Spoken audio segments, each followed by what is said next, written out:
This week on The Snack, Ariana Grande, Tradwives, and a toxic love story. This is a Dear Media production. Enjoy. Hi, guys. Hi, guys. We're together. The last time I was in the studio, we said bye and I went to the airport and moved to New York. Rayna. That was so upsetting. That was sad. I feel like, you know, when you're driving and there's no music on, you're like, I'm down bad. when I did that the other day, I drove for 30 minutes without music on and I was like, am I okay? No, you're not.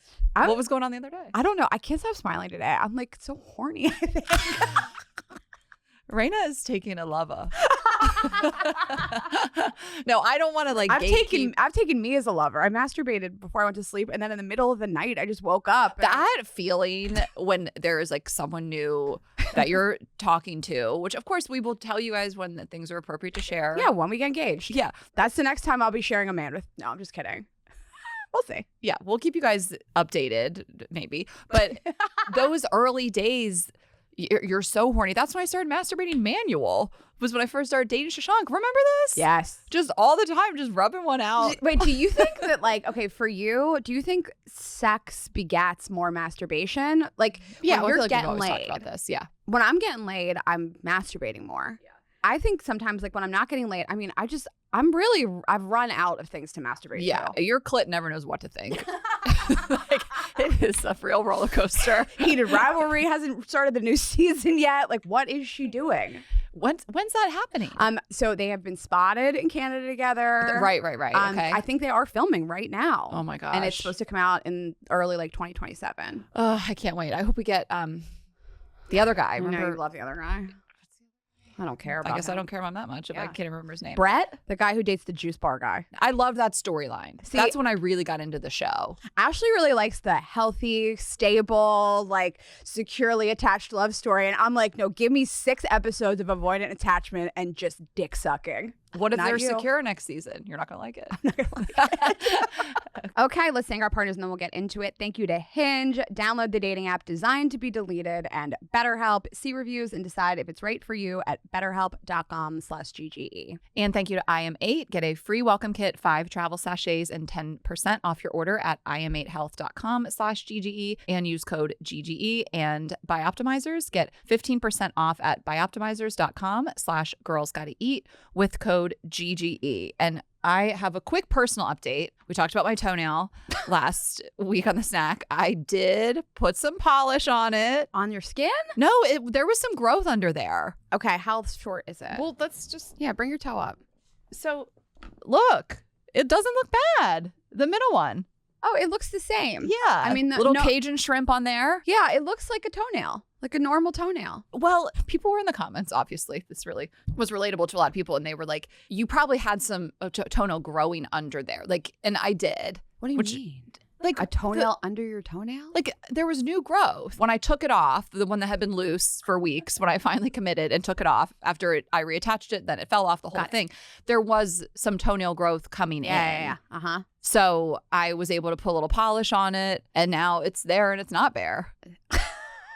And I had some Cajun shrimp at home. Cajun shrimp for years, and it was the number one pedicure polish. And so I was like, I think I still have some of this because I haven't done my own nails in a long time. I'm done. And I did. So I put a little polish on there. You think you're gonna work feet back into your sex life now that your feet look good? Maybe. We took a break. Jerk them off with your feet. And then you had a little bit of a Also, I'm getting my manicure at our place, Pinky's. I guess it's Santa Monica, Ocean Park, but I keep pushing the day that I'm leaving. I was supposed to leave right today after we record, and I was like, I'll leave Wednesday. I'll leave Thursday. I'm going to leave on Friday. I'm just having a nice time. Well. Guess who loves LA again? Sometimes you have to lose something. 6 weeks gone. She's back. Doesn't want to leave. I landed here. I was like, I don't want to be here. And then I got to my house and I was like, I want to be here. Yeah, it's a nice place. Yeah, it is a nice place. It's a good place to live, I got to tell you. I went to Santa Barbara for the weekend. It was great. And yeah, I was coming from doing 2 shows in Nashville last week at Zany's and Salt Lake at Wise Guys. And thank you guys if you came out. I had not been on a stage in 2 months. And I did not want to make a big deal about it on the show ahead of time because I didn't want people to think they were going to get a bad show. But I was terrified. I ran this show 35 times in 26 cities. And I was just I haven't been on stage in 2 months. And I was like, what's going to happen? And I was just terrified. I mean, I ran the set over and over and over again in my living room. I was prepared for you guys, but like to get back on stage and feel like it was fresh and exciting, you know, and it felt just like new and like really fun, and our audience is just so great, and I just missed them. Ashley and I just love being in the room with you guys more than anything in the world, and those clubs are so fun. I was really proud of myself because I was like, this is really scary for me, and I like did it, and I'm proud, and it made me less scared for the fall because I was like, oh, she can do this, she can take a break and go out and do this. It does. And if you feel like you ever had a misstep or forgot a tag, it also doesn't matter. People are just there to like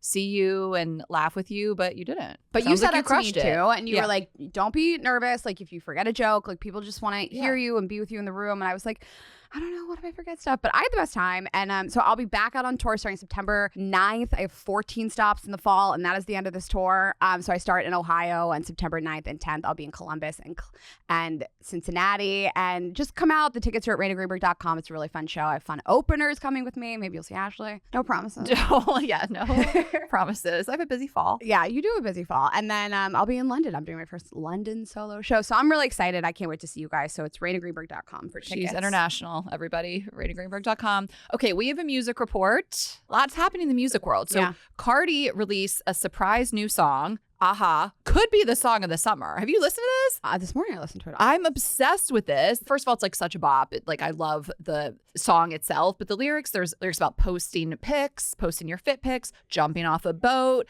the haters, skin glistening. And then she says, black trucks at the club looking like Trump and this bitch, fuck him. Which I love because I love, like, Trump got mentioned in so many rap songs, especially prior to him, his presidential run. Like, you'd hear it and you wouldn't think anything of it. No, I think he was thought of the big, like, as a really big New York baddie. I think it's just a rich person reference, you know, and even though he's just like a failed businessman on so many different accounts, and now all his bank accounts are being shut down for fraud and all the things, whatever. But, you know, that's the president of the United States. But I really love it. And so she had a record-breaking U.S. tour and then just like put out this song. She dropped a teaser clip rapping on which was her like rapping on the beach, and that got like 80 million views. And I just love this, like calling out the haters, jumping off a boat, looking cute in your fit, taking pics. I just think it's like a late in the game song of summer, maybe. No, I mean, I really, really love it. Like, I'm not even trying to force it. Like, I listened to it and I was like, it is giving summer bop. So that happened. Shaboozey released his new album. I believe this is his 4th album, The Outlaw, Sherry Lee, and Other Western Tales. I love Shaboozey. Like, I've talked about him for years. Like, huge fan. I've seen him live in an intimate setting. It was incredible. I love his voice. I really like this album, but it is like a Western. Like, Jamie Foxx is on it. Like, it feels like there's little, what are those called between the songs? Like, I'm trying Twangs?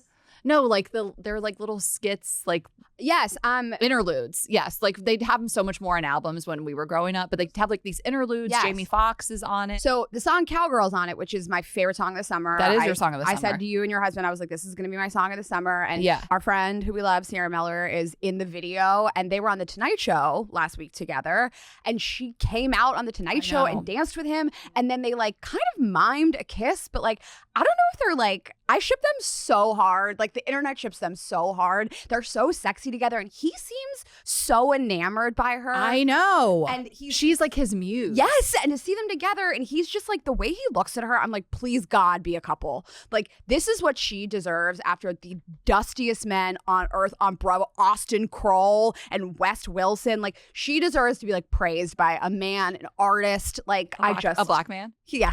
These dusty Bravo reality stars. Yes, I love that. There's speculation that they're hanging out. That's what people are saying. I like the album. Some of the songs are a little too Western for me, but I love his voice. I love anything he does just because I love his voice so much. And the song with Kalani, Bullets and Blades, I'm so obsessed with. That's my favorite song on the album right now. And then there's a song with Gunna too. Like, he's got really all these collabs on there. Yeah, Tiana Taylor, Sam Elliott, like they're all in the album. It's like this full narrative. Like, I mean, if you feel like it's much more than like a music album, Leon Bridges is on, I'm just like really a big fan of it. So that is out. You know, it takes me a really long time to get into an album. Every time like a new album comes out, I have to listen to it like 6 times. I have to not like it first. I have to like listen to it on repeat. I have to get it in my head. It takes me like a while to like something. Yeah, and this might, again, I like it. I respect it. I love what he did.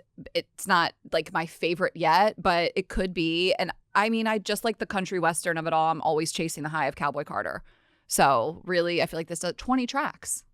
Oh, it's a lot. Yeah, okay, it's a lot. I gotta keep going. Listen, you always listen to like an album when it comes out and you can give like a high level take on like which songs you like. I don't. I have to listen to it a bunch of times. But I like country music a lot. I know. Yeah. It's really one of my favorite genres. Yeah. And then we have Ariana Grande, who released her 8th studio album called Petal. And she has been on a tour, Eternal Sunshine Tour, which is wrapping up shortly. It's been announced that she is going to step back from the spotlight after that and kind of withdraw from public life. There's a lot to unpack here. I go back and forth on whether to discuss this. It's really sensitive when we talk about her body and all of the commentary and the scrutiny. Not everyone's going to agree. Like, I read a lot about this. I read a lot of threads. I read a lot of comments. I mean, and we have not wanted to speak about it. It's been happening for a while, and I haven't really wanted to touch it. But I feel like it's come to this like inflection point, and we're a pop culture show, and this is one of the biggest headlines. It is right now, I think, the biggest headline this week. We want to be obviously so sensitive when we talk about people speculating on disordered eating and people's bodies. And, you know, there's so much pressure on women to look a certain way, and then they start to look that way. And then society's like, wait, they're too thin now, you know? And there's so much commentary. And, you know, I guess mostly what I have to say is I hope she's well. I hope she's surrounded by people that love her and care about her. And if she needs help, get her the help that she needs. She's such an incredible artist. I mean, she's so amazing. And I told you, like, she's this like impressionist. Also, if you've like seen her on SNL or The Tonight Show or anything, like she's so incredible. And I hope that she's surrounded by people that take care of her. And that's my thoughts. Yeah. I mean, I think like a lot of things are true at once. Like her body is not a healthy body right now. So whether it is an eating disorder or another health condition, like something is really wrong. And I find the images of her on tour to be unsettling because of that, what we're looking at. And the music video for Petal, which was really like short film, and it was done really well, really brought it to this fever pitch where I feel like people were like, we can't take this anymore. You have to stop like glamorizing this, which I don't disagree with. I mean, I get that people are like, we can't stand idly by and watch this, you know, but also how much is too much? It starts to border on bullying. Yeah, for sure. And of course, I understand how we got here. You know, everybody in the world has something to say about women's bodies and how they look and them gaining weight or losing weight. And if you've been in the spotlight as long as her, every person has had an opinion on her body forever. I mean, you look at the things that people used to say about Britney Spears and Jessica Simpson. I think we've come a long way from that. But still, like, to be in the spotlight and have everybody have an opinion about your body, I certainly understand how you get here. And she's an adult. You can't tell her what to do. But people are like, she looks like she's going to die. And so how can we not say anything? I go back and forth on my feelings about this. And again, I've like really read a lot of what people have to say. And I think people feel gaslit by her and her team or whoever saying she's healthy, as healthy as she's ever been. That can't be true, you know? So I think there's this other side of like, she's a role model to young girls. Yeah. And basically her PR team put out a statement that she's going to take a step back and she's loved the tour and she's happy and she's healthy. I felt like that was interesting. I was curious what you thought about that. It felt a little premature. To me, it feels like trying to minimize the discourse right now while her album comes out, while the video came out, while she's still touring. To me, it felt like, internet, you won. She's going to step back. Please leave her alone for now. Yeah. Like, it felt purposeful of the timing to be like, can we just let her enjoy the rest of her tour and her album and not have this overshadow it? And you guys are welcome to disagree with that. But to me, that felt like the intention. Like, we got to say this now. Like, okay, you guys, we see you, and she's going to go get help, or you can read between the lines. I think we live in a society where people are like, we want this now, and they demand these things. And you forget that, like, Ariana Grande, besides being like a once-in-a-generation talent, she's a gravitational force in terms of the amount of people she employs. So you're talking about arena tours. Is she doing stadiums or just arenas? But regardless, I mean, you're talking about teams of hundreds of people this represents to feed their families, and producers on these albums and people that bought tickets. And like, this represents so many dollars and so many people's lives and livelihoods. She can't just not tour, you know? Like, I respect saying, like, let's take our foot off the gas a little bit. We're aware of this. We're going to take care of this. She's going to take care of this. But like, you can't demand right now that she just quits touring, because that represents so many people's livelihoods. And I think she's aware of that too, that like, she employs hundreds, if not thousands of people through this. Sure. But you could argue, why'd you guys put her on the tour in the first place? Like, clearly she's unwell. I mean, again, I just like, I want to tread so lightly, and you can't win in this conversation. I've seen every different side of it. And then as of this morning, as we record, she came out at one of her shows and spoke directly to the audience. And she said, sometimes when a story comes out that's not directly for me, things can get a little blown out of proportion. So I just want to speak to my fans directly tonight because I love you so much, to let you know how I'm feeling, not what the world decided to project on me. She says the announcement that was made was not a reactive or impulsive thing. It's something I've decided. It's a plan that I quietly made. Basically, like, this came from a thoughtful and empowered place. I want to share this because I heard that my fans were worried that negativity was ruining things for me. But I just have to say that could not be more the opposite.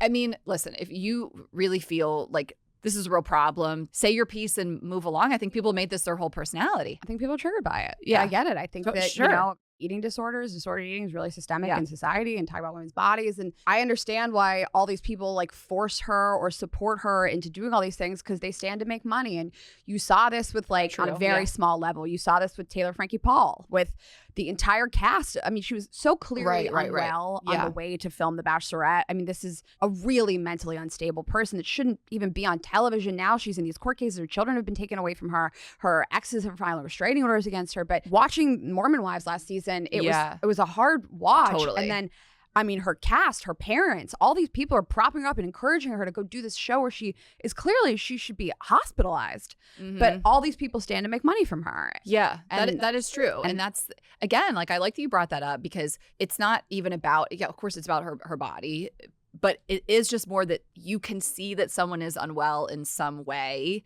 and they are performing. They're making a bunch of money for themselves and others, and they're being propped up and glamorized on TV, on a stage, whatever it is. And that's why Mormon Wives was a tough watch as well. You're like, she should not be on TV. So I hope she gets the help she needs. I mean, and aside from even her body, she's just been scrutinized for her relationships and all these things. I mean, it's gotten really to a breaking point. I really have a lot of empathy for her. It's sad. It's sad to see. I think she represents probably hundreds of millions of dollars in ad dollars. And it's hard to just be like, I'm not going to do this anymore. You know, I empathize with the weight of the world on her, and I just hope she gets the help that she needs. People draw comparisons to Amy Winehouse, and knowing she was unwell and singing about rehab and she died. You know, I think people are drawing comparisons with celebrities and Karen Carpenter that have died, and the warning signs were all there. I think people care about their bank accounts more than they care about these people. I think people are just like, she represents a lot of money to me and a lot of livelihoods, and it's like, we'll push her to go and go and go until the end. And you just hope that she has people around her that will encourage her to stop and be well. Okay. All right. Well, let's just thank our partners, and then we will get back into it. Okay, I am telling you guys about IM8. So you are just probably constantly inundated with supplements and things to support your health, and what are you supposed to take, and you don't want to spend the whole morning taking a bunch of different supplements. So IM8 is really going to simplify your daily routine. It is 16 supplements which have replaced 90 ingredients across 9 major organs in one drink. Because the problem with supplements is you think you need all of them to feel your best, but you don't. The IM8's Daily Ultimate Essentials has 16 supplements, like we said, in one drink for $2.60 a day if you want to do the math. This was co-founded by David Beckham and built by leading doctors and researchers. It was designed by the world's best. So 95% of people who tried it for 12 weeks felt more energy. So if you're just feeling kind of sluggish, and I always talk about that 4 p.m. slump a lot of people get, this is really going to help. And it is just a sachet, a little packet that you just tear and pour and throw it into a drink. And it really tastes good. And we love the packaging. We really love everything about it. Again, it's so easy just to do daily, and you can feel your best. You guys can go to im8health.com/GGE right now, or click on the link in the description and use code GGE for a free welcome kit, 5 free travel sachets plus 10% off your order. That's code GGE at im8health.com/GGE, code GGE at im8health.com/GGE. These statements have not been evaluated by the Food and Drug Administration. This product is not intended to diagnose, treat, cure, or prevent any diseases. Okay, and let's talk about dating apps. I mean, truly my favorite one, and the one that we've seen the most results from, like from our friend group, is Hinge. And Hinge is the dating app designed to be deleted. And I love that that's their story and that's their focus. And there's a couple things I really like about it. I think that making a profile is really simple, and they really facilitate conversation. So one of people's probably like biggest barriers to entry with dating apps in general is they're like, I don't know how to start a conversation. And so Hinge really facilitates that over and over and over again. And it gives you tons of prompts to answer about like, who who you are and what you like. And Ashley and I always encourage people to be like granular and specific and try to be funny and don't try to be negative. You know, we have lots of advice and episodes about this, but we really just love Hinge. And I think that it really quickly gets you off the app onto a first date, talking to people that are like-minded. And on just a personal level, a couple months ago, we went to a wedding of two people that met on Hinge. I mean, it's constant. You hear it more than any other app, that's for sure. Like, where'd you meet? Hinge. It's like, we hear it all the time. I think it's like, sometimes I ask a couple how they met and I like know that's what they're gonna say, you know? Like it just is so common and it really does work. So it's for people dating with intention that really want to go on dates, that really want to put themselves out there. And you know, we're wrapping up summer pretty soon, you know, it's gonna go into cuffing season. Perfect time to start like building up a intentional dating roster. So download Hinge. It is the dating app designed to be deleted. Okay, so Rayna is going to educate us on what's been going on with the Tradwives. No, specifically Nara Smith. So if you guys are familiar with Nara Smith, she probably has upwards of 10 million followers across Instagram and TikTok. She is sort of a Tradwife aesthetic. And she did an interview with Call Her Daddy this week. And the interview with Alex Cooper has gotten a lot of press, a lot of think pieces, a lot of feedback on TikTok. And, you know, I've been familiar with Nara Smith's content for a really long time. If you guys are familiar with her, she makes these very complex, complicated recipes. She is a model. She's married to another model. They have five kids between the two of them. She's 24 years old. She's quite young. And she does this voice and she's like, my husband requested gummy bears. So the first thing I did was get clay to make the molds. And once I made the molds, I mean, they live on a farm. They're like homesteaders. And you know, you're kind of watching and thinking to yourself, like, is this a bit? Because her husband, his name is Lucky, he is like Mormon royalty. He comes from right. They are Mormon. They are Mormon. And they're both very successful models.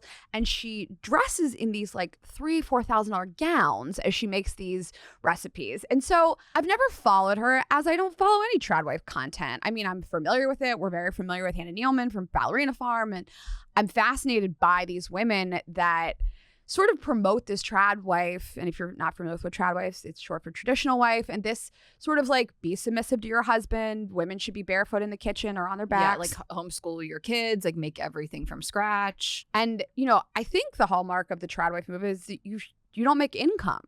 So, you know, you are submissive to your husband, you cook and clean and you make babies and that's your life. And people like Nara Smith and Ballerina Farm, I mean, they're millionaires from these brand deals that they do and the content that they make. And they're sort of the opposite of Tradwives, which is so fascinating because they're promoting this lifestyle, but they are businesswomen. They are independent. They can leave anytime they want. They can take care of their children on their own. They're really tremendously impressive business people with a huge team around them. Right. I mean, read Yesteryear if you want an inside look, even though that's an allegedly fictional novel, but one of our favorite books of the year. Also, like if you're a Tradwife, actually, you probably don't have Instagram. You probably aren't allowed to have it. You're probably not on social media. You're too busy making gummy bears from scratch and taking care of your 5 children and whatever your husband wants him to do in the bedroom. Like, I remember the first time you sent me an Nara Smith video and I was like, is this real? It's a parody. It's satire or not, but all the signs were there. I never thought it was real for 1 second. I mean,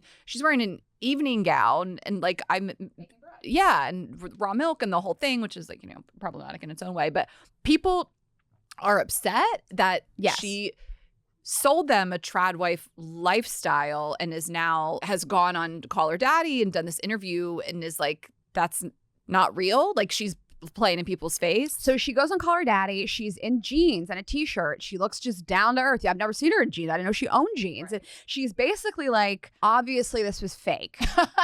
You guys are stupid. She says like which Tradwife cooks in Schiaparelli gowns, like, and she's basically saying like you guys are stupid for believing this the whole time. And you know, there's a lot of different camps and everybody's mad at her. So you know, the people that actually bought into this are pissed at her, and the people that were like, I always knew this was bullshit, are also mad. And they're like, you have made an about face because this isn't as cool as it used to be, and now you're acting like that you guys are stupid and you guys didn't know this and this is ridiculous. And people are like, you moved the women's movement back. And also her content also has changed since the Call Her Daddy interview. And now she did this like, come with me for a day in the life. And she's like, I have a meeting with my book publisher. And then I talked to my agents. And now my team comes over. And you're like, what is happening here? Yeah. So everybody's mad at her from all sides. I don't feel sympathy toward people who were duped by an influencer peddling a regressive lifestyle. Okay. However, I know that there are impressionable young women who were like, well, I want to be a stay-at-home girlfriend now. And like, I don't want to ignore that. I don't want to ignore younger women who are heavily influenced by the internet. But to me, there was a lack of critical thinking. Like this woman is making tons of money. She has millions of followers. Like that isn't a tradwife by definition. So let's think a little more critically here. If someone inspires you to live a life a certain type of way that makes you happy, then isn't that a net positive? Like, I understand people feeling duped. I always say the thing that people cannot handle and what gets people canceled forever is when the general public feels they're not who they said they were. Andy Cohen says it all the time. It's really when people feel duped. I think it's the inauthenticity when people are like, we have been tricked by you. You're not who you said you were. It's not that you made this transgression years past. You made some remarks on Twitter, whatever. I also think it's ridiculous to cancel people for stuff they said that 10 years ago, whatever it may be. But when it's like you sold us something that wasn't real, but to me, it felt like a parody. So I never would have thought twice. I mean, I just think as a whole, you have to be discerning with who you follow. There's a lot of grift out there. You try to think a little critically, follow people who appear to be genuine. You won't run into this as much. I think I hear Andy Cohen say this. I've heard Nick Viall say this. People will forgive pretty much any type of villain on the internet and television, except for when they've been sold a story that they feel like they've been lied to. And I think Nara Smith is like, tradwife influencers don't have to be tradwives. And it's like, you did kind of sell this idea, and now all of a sudden you're like, you guys are stupid. I really do understand people being pissed. I do too. That's like the golden rule. Like, don't tell people like you were dumb for believing me. You were dumb. And it feels like a grift. It feels like a grift. There has been a movement against this way of life and encouraging women to depend on a man for money. I mean, that's how you and I were raised our entire lives. I've never heard anything. It's like the number one thing my mom ever taught me is, God forbid a man leaves you and you have nothing. Like, make your own money. And I think there's a real pushback against that. Now the content is changed. So it does feel like a grift. And I don't want to like rag on her so hard. It's just the tone did not land. Yeah. And people were just like, I don't want to be called stupid for believing this, for buying into it. And I also do think you should evaluate things on your own rationally. Of course, I mean, she's not a tradwife. Yeah. She was an extremely successful model prior to this, and she will continue to be a wealthy person, married to a wealthy person. They can have as many kids as they want at young ages, but she's not a tradwife. She's the opposite of that. So is Hannah Nealman. So you can believe whatever you want. Like you said, if it encourages you to live a life that you enjoy, then that's on you, and that's great. But it is interesting to just go on the biggest podcast on earth and be like, you guys are stupid. Yeah. And if you're a person who's like, well, I want to be a tradwife, so who should I follow on Instagram? Don't want to be a tradwife. Want more for yourself. Be better. This is regressive. This is setting women back. Like, just don't. That's my tip. I saw this. I don't know where I don't know where to find them. Go to their farms. Be with them in person. They're not on the internet. They're not on the internet. I saw this reel this morning. I'm wondering what you thought about it. This one was like, where are the 47-year-old tradwives? Where are the women that are 47 plus that are like, this is a life that you should lead? Because it's really cute when you're like 22 to be like, I'll just be with a man and I'll make his dinner. And then you get like into that lifestyle and you're like, oh no. Yeah. And listen, you guys know how I feel about women's rights and feminism and the state of the world and all the things. And so I do want to validate that this type of content permeating the internet, this propaganda, if you really want to think of it like that, is problematic. But it's also like, let's not make these people famous then. Yes. I also think if it was just like, listen, yes, it's always been marginally obvious to me that this is a joke. Yeah. Because of the outfits, but nothing else about it feels like a joke to me. She does live that life. So if it was like 25% more obvious that this is a joke, I would probably have a little less problem with her being like, you guys, come on. Obviously, it's a fucking joke. Because it doesn't feel like it was a joke to you the whole time. It feels like this has become less cool and in vogue. And now you are choosing to be like, you guys are dumb. Right. Yeah. Well, okay. Well, let's move on. We have some TV to discuss. All right. Lots of TV out, movies that are coming out. Thank God I have had nothing. There was a bit of a dead period. I know. We saw our agent yesterday. He's like, what are you guys watching? I was like, nothing. House of Stassi came out. You can binge it on Hulu now. It's 8 episodes. We had her on the show last week and we just loved it. And it's a really different type of reality show. Mm-hmm. It is a full fourth wall break. She is in interviews the whole time saying, this is why I cast this person. This is why I created these dinner parties or cast events. And It's really never been done before to this extent. I mean, on shows like Vanderpump Rules, towards the end, you had to break the fourth wall because these people were so famous. You had to at least acknowledge it. But the fourth wall is sort of like a character throughout this show now. This is a show about making a show. Yeah. It almost feels documentary style. Yeah. She is in the confessional talking about making the show that then you get to watch. And when she came on our show, which is, again, like Rayna said, last Monday's episode, she basically was like, you're going to love it or you're going to hate it. And I understand now because it is different and they did it really well. If you don't like that fourth wall break, that is not for you, but they did something different and they did it well. And she is really great at producing reality TV. She's great at being on and pulling the strings. It's shot beautifully. I mean, you really get an insight into her life. And she even said on our show, I think she thought it was going to be one thing where she like put Katie Maloney and Christina Kelly back together. She put her husband back with his friend Rob. And I think she thought she was going to kind of, and she says on her show, orchestrate these sort of group dynamics. And what emerged was a pretty intense dynamic between she and her husband. And she was like, you're going to watch this and be like, are you guys okay? I don't think I've ever seen a couple put it out there like that. I mean, he really just unleashed on her about their marriage problems. And it's so raw, and no matter what feelings you have about it, like they just bled out for the whole world to see. And it's a really interesting watch. And no matter what you think, I mean, it's really brave to put that type of stuff out in the world. And I think that you want to think that people speak to each other in a certain way in a marriage and that you can tie these things up in a nice bow. And it just kind of reminds you that like things are messy, and they really focus on our friends Taylor Strecker and Taylor Donahue. They call it Taylor Donahue Teddy in the show. I don't remember why. I think it's cute. TV. But the Taylors, we had them on our show when they were filming back in November, and we wrapped the episode with them, and then we went out to watch the Eagles game with Rob, who's on the show. And now we can talk about all this. We love Taylor and Taylor, and you know, they have some pretty tough conversations on the show too. And it reminds me constantly that like what you see on TV isn't always what's going on in people's lives. And when you remove some context, and they're just an amazing couple, and I love them, and they're incredible mothers. And there's an episode where they're basically talking about how Taylor Strecker wants to stay behind in LA to keep producing the show with Stassi, and Taylor Donahue's like, we need to go to New York to have our baby. And it's like a pretty tough conversation. And I saw them last week at the premiere, and Taylor Donahue had the baby, and she's like just like exploding with joy to be a mom. And we just love them. I mean, they're just our good friends. We've known them for a long time, and I think they're a great team. And there was some discourse about that conversation that they had on the show, and I just wanted to like stick up for them and say like they're incredible mothers and an incredible couple, and I just love them on the show. Yeah, and if they have any criticism about Taylor Strecker and Stassi and their friendship, it's like they've been best friends for a long fucking time. And if you didn't know that, then you're not a real fan of Stassi in the first place. Like everybody knows that.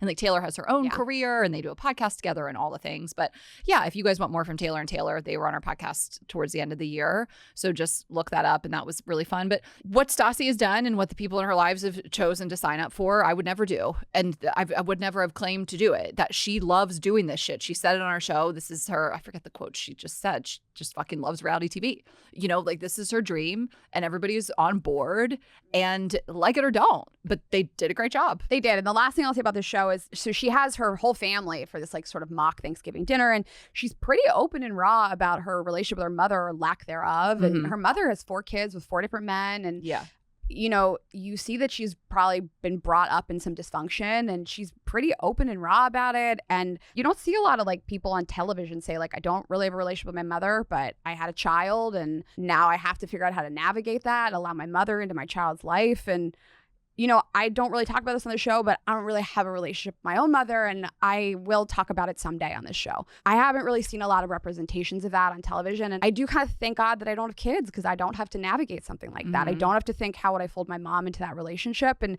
it hit me in the chest to watch that, because I haven't really seen that on reality TV, and I like thank her for doing that. So that's the last thing I'll say about the show. I really enjoyed that part. It's hard to watch. It's sad, but like I loved that somebody like went there and did that. Aw, love you. Love you. Okay, well, let's move on to a toxic love story. This is an insane documentary on Netflix. It is 100% on Rotten Tomatoes. I don't know if you like it. I can't tell. Like, so you came over, you were with Shashank and I the other night, and you were like, this is fucking crazy. You guys got to watch this. And then we watched it, and we were texting with you on the group chat, like, this is fucking crazy. But I can't tell if did you like it? Like, I was hooked the whole time. It's insane. So this is on Netflix. I'm hooked the whole time. It's it's about allegedly this couple and his ex is sort of stalking them and allegedly sending emails to the new wife, right? Who's allegedly pregnant, and she is sending all these horrible messages and death threats. And when the documentary opens, the husband and wife are not in the documentary. So immediately I was like, I bet they're in jail. But the other woman is. So we'll kind of give you high level and then we'll do spoilers if you guys, so we can like talk about it. But he's a U.S. Marshal, which is another kind of big layer of it all. And his current wife, she's pregnant. They tell you she's pregnant with twins, and she is being stalked and threatened by his ex. And it is crazy from the jump, but we will do spoilers ahead from here on out if you guys have watched it. So if you've watched it, you know that it takes so many different twists and turns. You realize that the ex was never doing all of this, even though she goes to jail for 4 months. They arrest her. And you're watching it, you're like, yeah, fucking arrest her. This psychotic, crazy woman, she's dangerous. She's, calling in people off Craigslist to rape this woman, and so they do arrest her. She's in jail for 4 months, and then they realize she never had anything to do with it. And then they replay back on her relationship. They replay back on the lies that the current wife is told, and she's this deceitful person too. You find out she's not pregnant. And then you think it's the wife that sent these emails to herself, orchestrated. And then they go even deeper. And she goes to jail. Yeah, she goes to jail. And then, but I didn't really realize she copped to it because she was in on it, right? So anyway, then they realized it was the guy that was the U.S. Marshal, this man named Ian, who was pulling the strings the whole time. And maybe, I guess, with the intention to send the original girlfriend to jail. Send her to jail. They owned a home together, but also he felt rejected by her in some way because she left the relationship. He was being manipulative. It's hard to even describe because there's so many different twists and turns. Thank God to the investigator that investigated him. You're watching this, the first half, you're like these fucking worthless cops. And then it all kind of shakes out the way that it should. And they're interviewing the ex the whole time. Yes.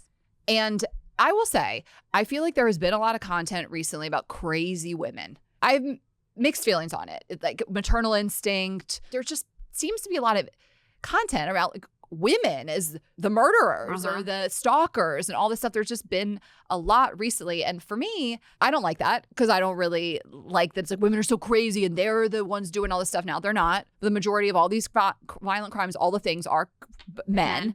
But I find it easier to watch because I'm not like scared of it. Weirdly. Oh, interesting. Like this isn't going to happen to you. It's not going to happen to me. I'm not threatened by women. So I'm able to kind of watch these isolated, rare cases of women being the perpetrators because I'm not like really scared of it. Because you know me, I don't like true crime. I don't want to watch men being rapists and murderers and all those things I genuinely am scared about day to day. So I just have had this battle where I'm like, it's a little much with the crazy women lately. But then this ends and it was the man the whole time. Well, okay, here's my problem with this whole thing. Okay.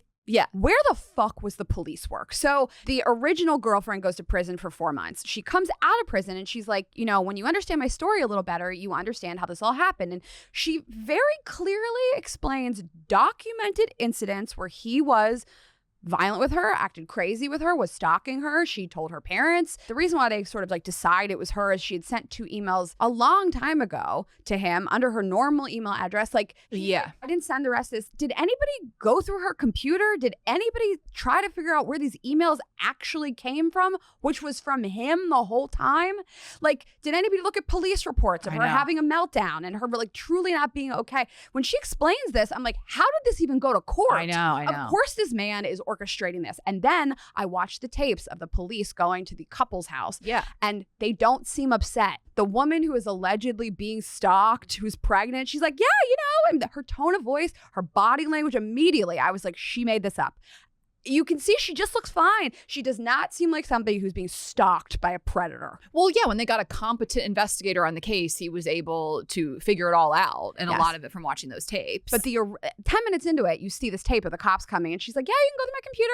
It's crazy. She keeps sending me these emails. And I'm like, this is not the tone I would be taking if I was being stalked. Yeah, she was upset sometimes. And when she said that somebody came and tried to rape her. Somebody attacked her. So then that woman goes to jail and he doesn't go to jail. And I'm like, did she not flip on him at all? So she ends up in jail. She never at any point says to the police, my husband was in on this. But were they were conspiring together? Yes. Okay, so she did have to cop to it. Yes, she goes to never jail. threw him under the bus. What was that about? That's what I'm saying. Like, there's these plot It's holes really, here yeah, it's where I'm crazy. like, how did this happen? And I don't care. He's a U.S. Marshal. She still could have been like, go through just grab his computer. Grab his computer. You'll see they hired these people on Craigslist. You'll see they sent these emails. Right. It would have taken She wanted to 30 protect seconds. him? You should have put women on this case and this would have been solved. Put a sorority sister on this case. It would have been solved in 12 minutes. I mean, I'm with you. It was still a great watch. It's just like we don't get like surprised and that's not true. I was going to say we don't really get surprised and shocked anymore, but Maternal Instinct, that was also, I mean, they're really coming out with this stuff. The other one I was trying to, that I was trying to remember was The Crash with Mackenzie Shirilla, yes. where, so it's just a lot of these like women are fucking murders and crazy, you know, and again, it's like, I don't like that. I don't like where we're going with that, but it is easier for me to consume. So it still doesn't make me scared of women. But I like that this one ended the way it should have. Yeah, or with the man in jail. So, it made no fucking sense. But check it out, you guys. On It's Netflix, crazy. It's a great watch, like 90 minutes. It's a really good watch. Yeah. And then I was watching Widow's Bay, and I really did enjoy it. That was a really popular show. It was on Apple. It started really strong. Shashank and I were like very into it. Yeah, we were like getting excited to watch it. And then it ended fine. It ended really on a cliffhanger. You know, there will be a season 2, and it went a little off the rails, but I still did enjoy it. So I'm curious what you guys thought of Widow's Bay. Again, I think as a whole, I would say we like enjoyed that show.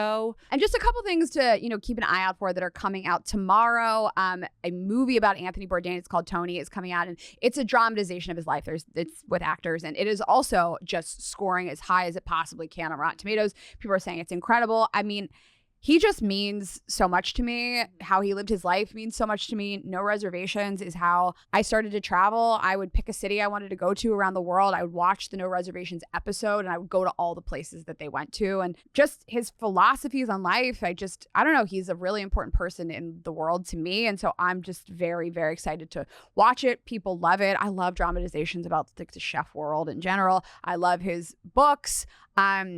Honestly, like, his books are some of my favorite books that I've ever read. I just think he's so amazing. So I'm very excited for that movie. If you guys watch it tomorrow, let us know what you guys thought. Yeah. And then another movie, it's not coming out until October, but it has gotten the trailer dropped and it has just like swept the world. And that is Wicker. So it's like a romantic, raunchy fantasy. It's starring Olivia Colman, and she looks like she's in sort of like an old-timey village. And she's this like older single spinster, and she goes in the village to Peter Dinklage, who is just, I don't know, a magician or something, and she's like, I want you to build me a husband. And he builds her a husband out of wicker, and the husband is Alexander Skarsgård. What? And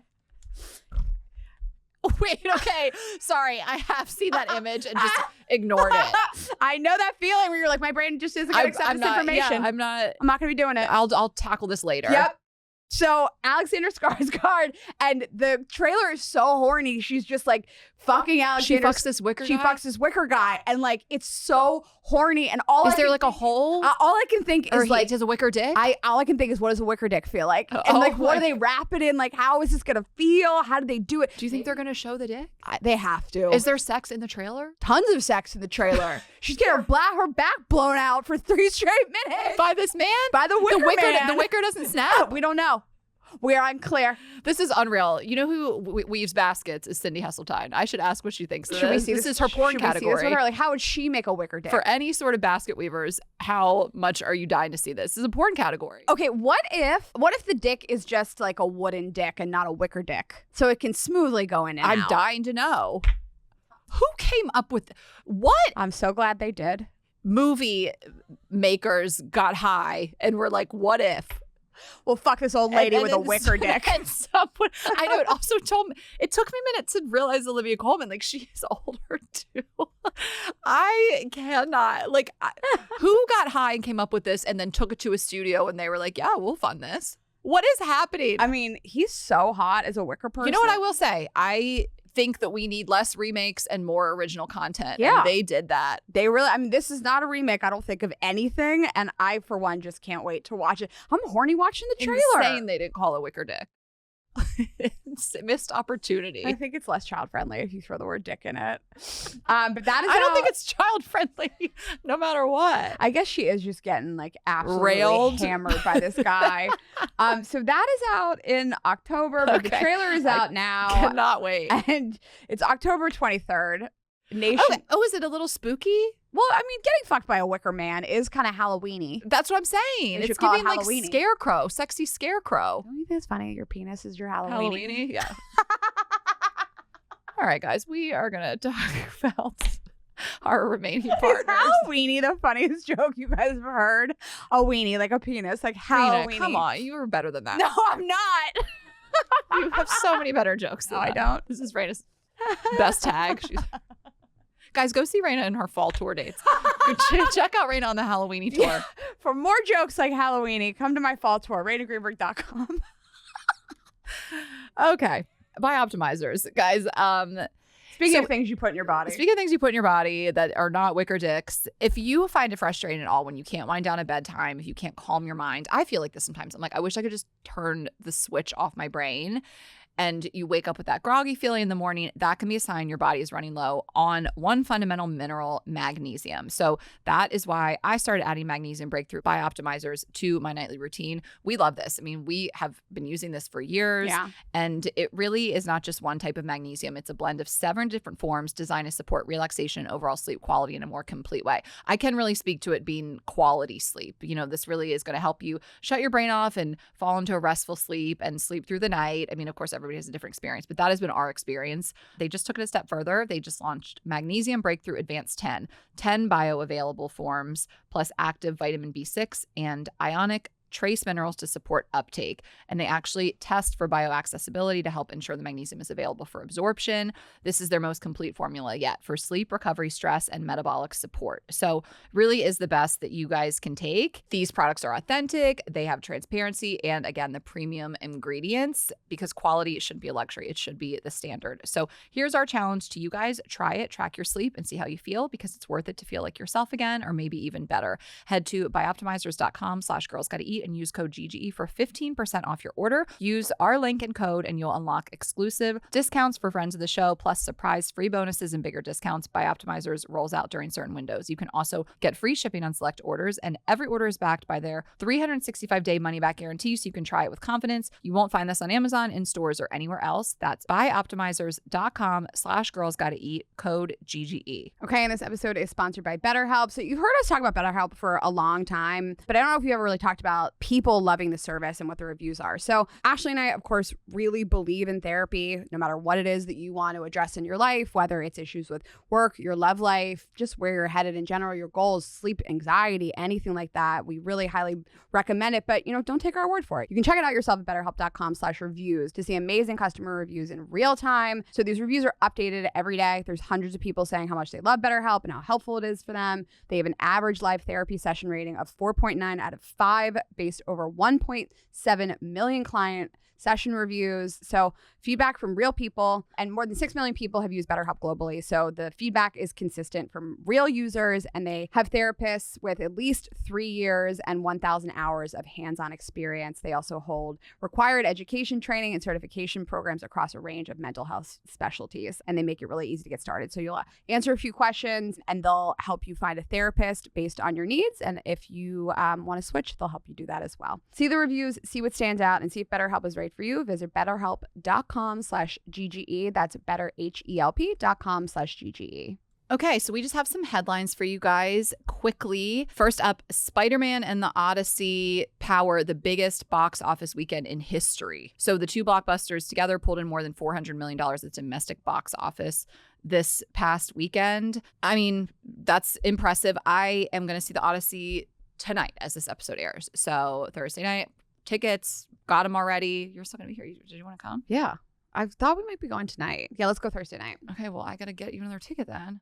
Okay, we'll do it. Well, what if there's not any seats? I didn't think you were going to cancel it. Move it. We're seats D1 and D2, so just go and see if you get can that D. Get me a D. Get me a D. Okay, so we are going to see it. I can't decide if Rayna. You should get me 3D, like triple Ds. Like I can't decide if Rayna's lying. I can't decide if she's going to go. But we are going to see it Thursday night, tonight. And I'll let you guys know. I mean, it's a commitment. I don't know how I'm going to feel about it, but I think it's a cultural moment and I want to go see it in the theater. Shashank really wants to see it. That's how I feel. And honestly, a lot of my girlfriends saw it and really liked it. Okay. So I'm always like, this is a boy movie, but Carolina, our producer, is in the room and she said she saw it and liked it. And so she has great taste. Yeah. Okay, so next, this is a little bit older, but we still want to address it. Donald Trump probably shit his diaper at Lindsey Graham's funeral. So he was acting really crazy. Well, not crazy for him. He was acting pretty normal. Like him, yeah. He couldn't eat a Tic Tac. He was trying to put a Tic Tac in his mouth. It was hilarious to watch. He kept falling asleep. He forgot Lindsey Graham's name. Yeah, I mean, during his speech that he was holding. None of this is surprising. And then he was sitting there, coming in and out of sleep, and the man behind him couldn't, like, his face was contorting with like a bad smell. Like, he looked like he was in the room with a rotting corpse and he was sitting downwind of Donald Trump. And so many different people have said that Donald Trump smells like shit all the time. Like, he's wearing a diaper. I feel like we can see it. He always looks like he's got a fupa. He looks like he's wearing a diaper, and like, he smells like shit all the time. That's what people say. I mean, multiple sources have said this, and I do think that he's just constantly shitting his diaper. I think this is a man that really never got potty trained. I think he had parents who didn't care about him. Like, he probably wet the bed his whole childhood. And like, he's a person who's like, I'm not going to wipe myself. Like, I think Donald Trump has been in diapers probably for most of his life, and he's not really potty trained. And now he's old, and it's even worse. Trump has ever been potty trained. So anyway, he is just constantly shitting his diaper. I mean, you guys should watch press conferences and just always look at the people behind him. Yes. They are always like fighting for their lives. It's insane to watch. I mean, and then you can tell like when he farts, because like it will wash over their faces. They're trying to compose themselves. Like, he's not farting. He's shitting. He's taking a shit. This man couldn't keep it together. He looked like he was going to throw up sitting behind him. Yeah, you guys gotta watch the clips. It's insane. And that's there has been a lot of reports on that he just smells like shit all the time. Yeah. So that's who half the country voted for. Good job, guys. Okay. Anyways, let's end this on a really positive note. People are allegedly saying that they know the name of Taylor Swift and Travis Kelce's dog. This white dog that appeared out of nowhere coming off the plane with him. Where this dog came from, we don't know. And the internet is saying that her name is Wendy. Wendy, after Wendy Peppercorn from The Sandlot. That's what it's after. Oh, you didn't know? I didn't read this article. Oh, yeah. I didn't read this article. You really delivered that with a lot of confidence. Yes. So allegedly Wendy is the new Seemingly Ranch, and they are saying that she is named Wendy after one of Travis's favorite movies. Also one of my favorite movies. Everybody's favorite movies. I mean, The Sandlot is such an iconic movie. Wendy Peppercorn. And Taylor and Travis haven't confirmed any of this themselves as we record, but the Cosmo article says, we do know one undeniable truth. Taylor historically has great taste in pet names. Just ask Meredith Grey, Olivia Benson, and Benjamin Button. So I really do like where they're at with this. Wendy is a very cute name. It's so funny. I like it. I like Wendy. Can they just confirm anything? Can we just get like any content from these two? I mean, I haven't seen them out at dinner. I have not seen their wedding photos. Now we don't know really what their dog's name is. Like, I just feel like they're like, we're just trying to have some privacy. Don't. Yeah, give us the dog at least. I need football season to start so I can just like see her bad outfits at the games. Like, I just miss them. Rayna cannot help herself. Always has to insult her in some way. Even though I'm like a Swiftie. huge fan. Okay. Well, that's your snack, you guys. girlsgottaeat.com, Girls Gotta Eat Podcast on Instagram and TikTok. I'm Ash Hess on Instagram and TikTok. Rayna is Rayna.Greenberg and RaynaGreenberg.com for her Halloweeny tour tickets. You can watch full video. I do have Halloween shows. Full video. come Rayna, you gotta stop. You gotta stop. I know you think you just came up with your best joke of your entire career, but I'm telling you it's not. You have so much better jokes in the tank. You guys, please don't judge her on the Halloweeny thing, and please go to her tour, and you can watch full video on Spotify and YouTube, and leave a comment, a review, subscribe, share this episode with a friend, and we will see you guys Monday. Have a good weekend, guys. Bye.